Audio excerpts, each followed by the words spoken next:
नमस्कार विद्यार्थी मित्रांनो, मी प्रदीप फुंदे स्वागत करतो तुमचं टेक एस्पायर यूट्यूब चॅनलमध्ये. मित्रांनो, आपण प्रिव्हियस वीकमध्ये तुम्हाला एक टास्क दिला होता, तो तुम्ही कंप्लीट केला असेलच. ओके. तर या वीकमध्ये आपण तुम्हाला एक नवीन टास्क देणार आहोत. ओके. प्लस स्टडी प्लॅन सीरीजसाठी हा टास्क असणार आहे आणि हा टास्क तुम्हाला या वीकमध्ये कंप्लीट करायचा आहे. ओके. प्रिव्हियस वीकमध्ये आपण फिजिक्स म्हणजे 12th फिजिक्ससाठी 2 chapters, 12th केमिस्ट्रीसाठी 1 chapter, 12th मॅथेमॅटिक्ससाठी 1 chapter, त्याचबरोबर 11th केमिस्ट्री आणि मॅथेमॅटिक्ससाठी प्रत्येकी एक-एक चॅप्टर दिला होता. म्हणजे असे आपण तुम्हाला 5-6 चॅप्टर्स दिले होते.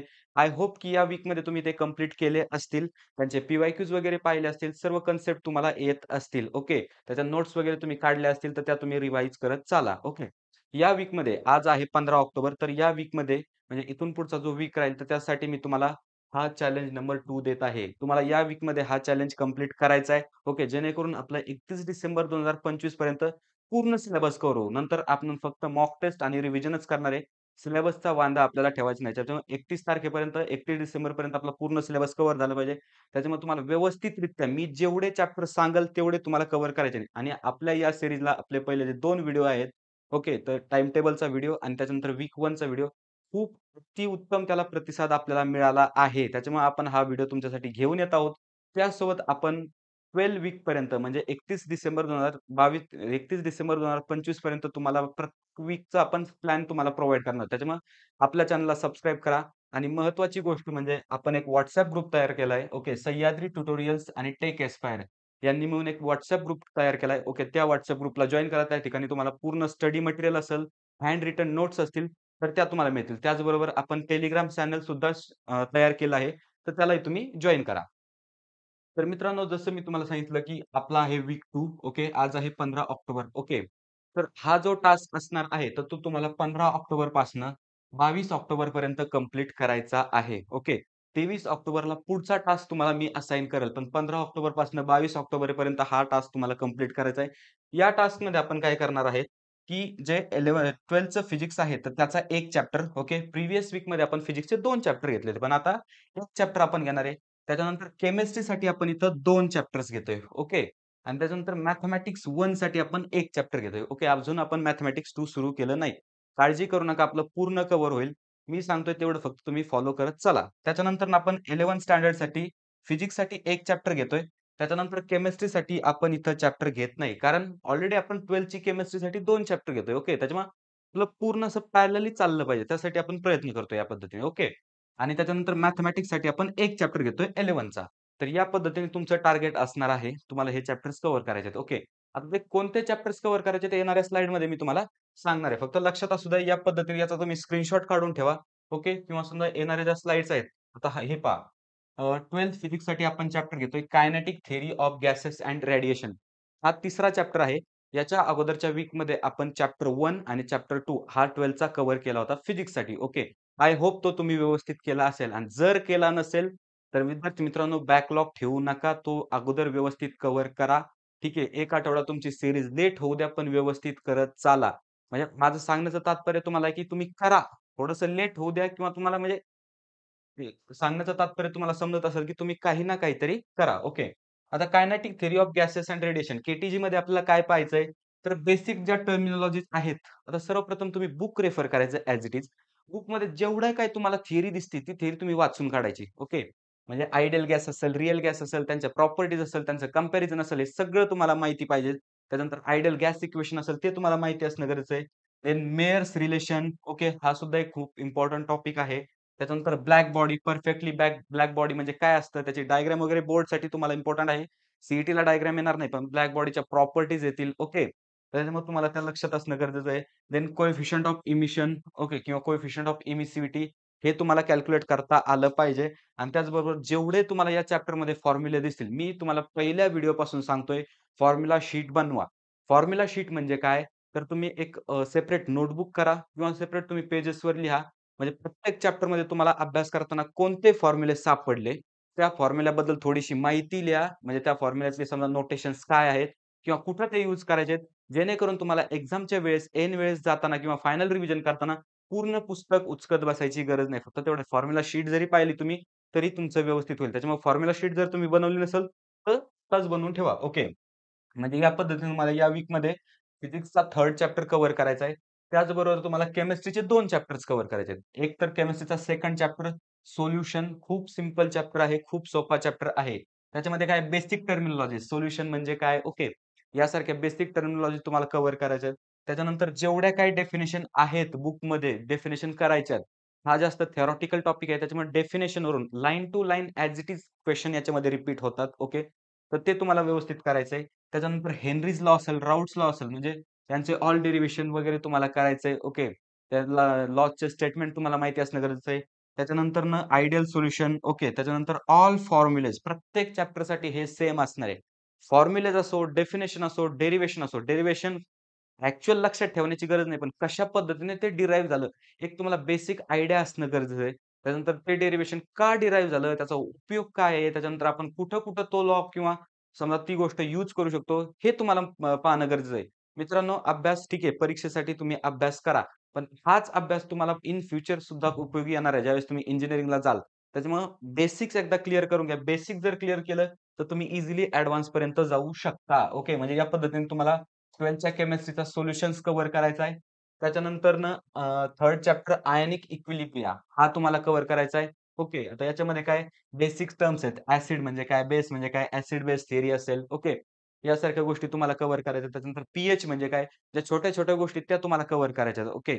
आता मी तुम्हाला इन डिटेल किंवा बेसिक टर्म्स का सांगतोय? कारण हे बेसिक आहे. बरोबर. हे जर तुम्ही केलं नाही तर तुम्हाला ॲडव्हान्समध्ये येणार नाही किंवा डाउट्स येतील. त्याच्यामुळे आपण अगोदर पाया आपला पक्का करून घ्यायचा. त्याच्यानंतर खूप आपल्याला सोपं जाईल पुढचं. ओके. त्याच्यानंतर ब्रॉस्टन्स थिअरी, त्याच्यानंतर लिविस लॉ, ओके. त्याच्यानंतर कॉमन आयन इफेक्ट असेल. त्याच्यानंतर या चॅप्टरमध्ये जेवढे लॉज आहेत आणि जेवढे सॉल्व्ह एक्झाम्पल आहेत, ते तर तुम्हाला पूर्ण करायचे आहेत. ओके. आता मी तुम्हाला सांगतो नक्की अभ्यास कसा करायचा असतो. हे पहा, सर्वप्रथम तुम्ही एक लॉ घेतला. ओके. त्याची पूर्ण तुम्हाला कन्सेप्ट समजून घ्यायची. ओके. तो लॉ म्हणजे आहे कशासाठी? ओके. या गोष्टी तुम्हाला समजून घ्यायच्यात. त्याच्यानंतर त्याचं डेरिव्हेशन तुम्हाला करायचं म्हणजे त्याचा फॉर्म्युला काय आहे? नोटेशन्स काय आहेत? त्याच्यानंतर त्या लॉवरचे तुम्हाला बुकमधले सॉल्व्हड प्रॉब्लेम्स पाहायचेत. ओके. बुकमधले सॉल्व्हड प्रॉब्लेम्स पाहिल्याच्या नंतरनं त्या लॉमध्ये समजा मिसलेनियस एक्सरसाइजमधले जे प्रॉब्लेम्स आहेत बुकमध्ये, तर ते तुम्हाला पाहिजेत आणि हे सगळं झाल्याच्या नंतरनं तुम्हाला त्याचे पी-वाय-क्यूज पाहिजेत आणि पी-वाय-क्यूज झाल्याच्या नंतरनं तुम्हाला त्याच्यावर टेस्ट द्यायची आणि टेस्ट झाल्याच्या नंतरनं तुम्हाला त्या टेस्टचं एनालिसिस करायचं आहे. ज्या मिस्टेक आहेत, तर त्या तुम्हाला मिस्टेक नोट डाउन करून ठेवायच्यात आणि त्या सुधारायचा प्रयत्न करायचा आहे. एवढ्या गोष्टी जर तुम्ही पर्टिक्युलर प्रत्येक कन्सेप्टसाठी जर केल्या, ओके, प्रत्येक कन्सेप्टसाठी केल्या, तर मला नाही वाटत तुम्हाला 99 पेक्षा कमी पर्सेंटाइल येतील. ओके. त्याच्यामुळे तुम्ही काय करायचं एवढ्या ज्या मी गोष्टी सांगितल्यात, त्या तेवढ्या ॲज इट इज फॉलो करायच्यात. आयनिक इक्विलिब्रिया तुम्हाला कंप्लीट करायचा आहे. म्हणजे अशा पद्धतीने आपलं केमिस्ट्री झालं. ओके. या वीकसाठी. त्याच्यानंतर नेक्स्ट आहे 12चं मॅथ्स. आता मॅथ्स मागच्या वीकमध्ये आपण मॅथ्स 1 पाहिलं होतं. मॅथ्स 1 मध्ये आपण मॅथेमॅटिक लॉजिक घेतलं होतं. तर याही वीक्समध्ये आपण काय करतोय मॅथ्स 1च घेतोय. ओके. नेक्स्ट वीकमध्ये आपण मॅथ्स 2 घेऊ. पण या वीक्समध्ये आपल्याला मॅट्रायसेस हा चॅप्टर कव्हर करायचा आहे. खूप चांगलं वेटेज आहे मॅट्रायसेसला आणि खूप म्हणजे खूप ईझी चॅप्टर आहे. आता याच्यामध्ये काय आहे तुम्ही इथं पाहू शकता. हा syllabus me as it is घेतलाय. पूर्ण गोष्टी तुम्हाला याच्यात करायच्यात. पण महत्त्वाच्या गोष्टी म्हणजे शॉर्ट ट्रिक्स. आता सी-ई-टीमध्ये आपल्याला डायरेक्टली डिस्क्रिप्शन म्हणजे ॲन्सर रिटर्न करायचं नसतं. आपल्याला फक्त ॲन्सर गेस करायचं असतं, एम-सी-क्यू सॉल्व्ह करायचा असतो. भले तो आपण रेग्युलर मेथडने करू किंवा शॉर्ट ट्रिक्स यूज करून करू. ॲन्सर आलं हे इम्पोर्टंट आहे. त्याच्यामुळे काय करायचं जेवढे शॉर्ट ट्रिक्स असतील मॅट्रिसेसचा इन्व्हर्ट फाइंड करण्यासाठी, ओके, ॲडजॉइंट फाइंड करण्यासाठी, डिटरमाइन फाइंड करण्यासाठी, तर तेवढ्या शॉर्ट ट्रिक्स तुम्हाला करायच्यात. YouTubeवर सर्व मटेरियल अवेलेबल आहे. तुम्ही त्या ठिकाणी जा. ॲज इट इज मटेरियल म्हणजे तुम्ही रेफर करा. त्यानुसार शॉर्ट ट्रिक्स आहेत, तर त्या तुम्ही यूज करा. ओके. त्याची बॅक टेस्टिंग घ्या शॉर्ट ट्रिक्सची आणि त्यानुसारच तुम्ही त्या शॉर्ट ट्रिक्स वापरात आणा. ओके. त्याच्यानंतर प्रॅक्टिस ही खूप महत्त्वाची आहे. फक्त शॉर्ट ट्रिक्स तुम्हाला माहिती असणं गरजेचं नाही. त्या कुठे यूज करायच्या किंवा कशा पद्धतीने यूज करायच्या हे तुम्हाला माहिती असणं गरजेचं आहे. त्याच्यामुळे मॅट्रायसेस तुमचा या पद्धतीने होऊन जाईल आणि मॅट्रायसेसवर खूप सोपे-सोपे क्वेशन येतात. ठीक आहे. काही क्वेशनची डिफिकल्टी अवघड असते. ओके. त्याच्यामध्ये तुम्हाला थोडंसं प्रयत्न करावे लागतात. पण बरेचसे जे क्वेशन असतात, तर ते डायरेक्टली येतात. ओके. सॉल्व्ह प्रॉब्लेम्स असतील, मिसलेनियस एक्सरसाइज मधले प्रॉब्लेम असतील. एक पण प्रॉब्लेम तुम्हाला मिस करायचा नाही. ओके. म्हणजे आपलं मॅथ्स कव्हर झालं. ओके. 12 साठी ह्या वीकसाठी. त्याच्यानंतरनं पहा 11च्या फिजिक्स मोशन इन प्लेन हा चॅप्टर आपण 11 साठी घेतोय. विद्यार्थी मित्रांनो, माझं तुम्हाला एक सांगणं आहे. जर तुम्हाला 12th आणि 11th जर पॅरलली जमत नसेल, तर सध्यापुरतं फक्त 12th वर फोकस करा. चालेल. म्हणजे मला बऱ्याचशा विद्यार्थ्यांच्या कमेंट आल्या किंवा बऱ्याचशा विद्यार्थ्यांचे कॉल आले, की फक्त आम्ही सध्या आता 12th करतो, नंतर 11th करतो. ठीक आहे, चालू शकतंय. पण बेस्ट ऑप्शन राहतो, की तुम्ही पॅरलली करा. पण जर होतच नसेल तुमच्याच्याने पॅरलली, तर ठीक आहे तुम्ही नंतरनं करू शकता. काही हरकत नाही. नंतरनं आपल्याकडे वेळ आहे. पण एवढाही की वेळ नाही की तुम्ही आता म्हणजे समजा आत्ता सुरू न करायला एवढा वेळ नाही आपल्याकडे. आपल्याकडे वेळ कमी आहे. त्याच्यामुळे आत्ता सुरू करा. जे करायचं असेल ते आत्ता सुरू करा. भले 11th करा किंवा 12th करा, पण करा. ओके. म्हणजे मोशन इन प्लेनमध्ये आपल्याला पाहिजे Newton's law of motion, first law, second law, third law. Okay. नुसतं डेफिनिशन येऊन याचा उपयोग नाही, तर त्याचे डेरिव्हेशन्स तुम्हाला माहिती असणं गरजेचं आहे. यूज कुठे करायचा आहे ते माहिती असणं गरजेचं आहे. त्यानंतर वर्क एनर्जी प्रिन्सिपल असेल, कोलिजन असेल, म्हणजे थोडक्यात सांगायचं काय तर ऑल कन्सेप्ट्स ओके आणि त्याच्यानंतर फॉर्म्युले हे तुम्हाला या चॅप्टरमध्ये माहिती असणं गरजेचं आहे. मोशन इन प्लेन खूप इम्पोर्टंट चॅप्टर आहे. बऱ्याचशा मित्रांना तो खूप थोडासा जड जातो. ओके. त्याच्यामुळे आपल्याला पूर्ण एकदा बेसिक त्याचं क्लिअर करायचंय. ओके. त्याच्यानंतरनं 11च्या मॅथ्स मधला आपण चॅप्टर घेतलाय स्ट्रेट लाईन. ओके. आता स्ट्रेट लाईन खूप म्हणजे खूप इम्पोर्टंट आहे. तुम्ही जर पाहिलं आणि खूप ईझी पण आहे. तुम्हाला आधी काय करायचंय बेसिक ज्या टर्म्स आहेत. काय तर स्लोप असेल, इंटरसेप्ट म्हणजे काय, ॲक्सिस म्हणजे काय, परपेंडिक्युलर थेरम म्हणजे काय असतो. या गोष्टी तुम्हाला एकदा क्लिअर करून घ्यायच्या. म्हणजे बेसिक ज्या गोष्टी आहेत, ह्या गोष्टी आपण 8वी-9वी पासून शिकत आलोय. ह्या गोष्टी तुम्हाला एकदा परफेक्ट क्लिअर करून घ्यायच्यात. ओके. त्याच्यानंतर आपल्याला या चॅप्टरमध्ये एकच गोष्ट करायची ती म्हणजे लाईनचं इक्वेशन फाइंड करायचंय. ओके. आता लाईनचं इक्वेशन फाइंड करण्यासाठी आपल्याकडे भरपूर गोष्टी आहेत. स्लोप पॉइंट फॉर्म आहे. म्हणजे एक जर लाईनचा स्लोप दिला असेल, 1 पॉइंट दिला असेल, तर तुम्हाला त्याचं इक्वेशन काढता आलं पाहिजे. त्याच्यानंतर 2 पॉइंट्स फॉर्म आहे. म्हणजे जर 2 पॉइंट्स तुम्हाला दिले असतील लाईनचे, तर तुम्हाला इक्वेशन काढता आलं पाहिजे. ओके. त्यानंतर डबल इंटरसेप्ट फॉर्म आहे. त्यानंतर स्लोप इंटरसेप्ट फॉर्म आहे, नॉर्मल फॉर्म आहे. या गोष्टीसारखे फॉर्म आहेत. माझं तुम्हाला सांगणं राहील, की जे हे फॉर्म्युले आहेत, ओके. म्हणजे समजा स्लोप पॉइंट फॉर्मचा जो फॉर्म्युला वगैरे आहे, तर तो तुम्ही तुमच्या फॉर्म्युला शीटमध्ये एंटर करून ठेवा. ओके. जेणेकरून फक्त तुम्ही फॉर्म्युला शीट जरी पाहिली, तर तुमचा अख्खा चॅप्टर रिवाईज होईल. ओके. कारण हे 11चं मटेरियल आहे. याला काही जास्त वेटेज नाही. कंपॅरेटिव्हली 12th म्हणजे आपल्याला करायचंय तर तसं सर्वच, पण लक्षात घ्या 12thला जास्त वेटेज आहे. त्याच्यामुळे याचे तुम्ही फॉर्म्युले करा किंवा नुसते पी-वाय-क्यूज वगैरे जरी केले, ओके. किंवा समजा सॉल्व्ड एक्झाम्पल्स, मिसलेनियस एक्सरसाइजमधले एक्झाम्पल जरी केले, तर खूप सफिशियंट आहे. मोर दॅन इनफ याच्यासाठी आहे. त्याच्यामुळे तुम्ही त्याच्यावर नक्की फोकस करा. आणि हा सर्व सिलेबस तुम्हाला कंप्लीट कुठपर्यंत करायचा आहे? 24 ऑक्टोबरपर्यंत.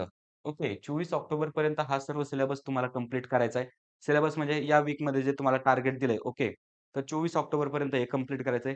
25 ऑक्टोबरला आपला नेक्स्ट व्हिडिओ येणार आहे. ओके. सकाळी 8 वाजता तुम्हाला नंतर ते टार्गेट कंप्लीट करायचं आहे वीक 3 साठी. हा जो वीक 2 आहे, ओके. तुमचा जो वीक 2 असेल, तर मी जेवढे चॅप्टर्स तुम्हाला सांगितले त्या पद्धतीने तुम्ही कंप्लीट करा. व्यवस्थितरित्या कन्सेप्ट समजून घ्या. सॉल्व्ड एक्सरसाइज पहा. फॉर्म्युला शीट बनवा. फॉर्म्युले त्याच्यामध्ये एंटर करत चाला. त्यानंतर व्यवस्थित समजून घ्या. ओके. फक्त अभ्यास करायचा आहे म्हणून करायचा नाही किंवा घरचे सांगतायत, सर लोकं सांगतायत म्हणून अभ्यास करायचा नाही. तर अभ्यास आपल्याला एका चांगल्या इंजिनिअरिंग कॉलेजमध्ये जाण्यासाठी, आपलं फ्युचर सिक्युअर होण्यासाठी अभ्यास करायचा आहे. त्याच्यामुळे अभ्यासाचा बिलकुल आळस करू नका. व्यवस्थितरित्या हे चॅलेंज तुम्ही पूर्ण करा.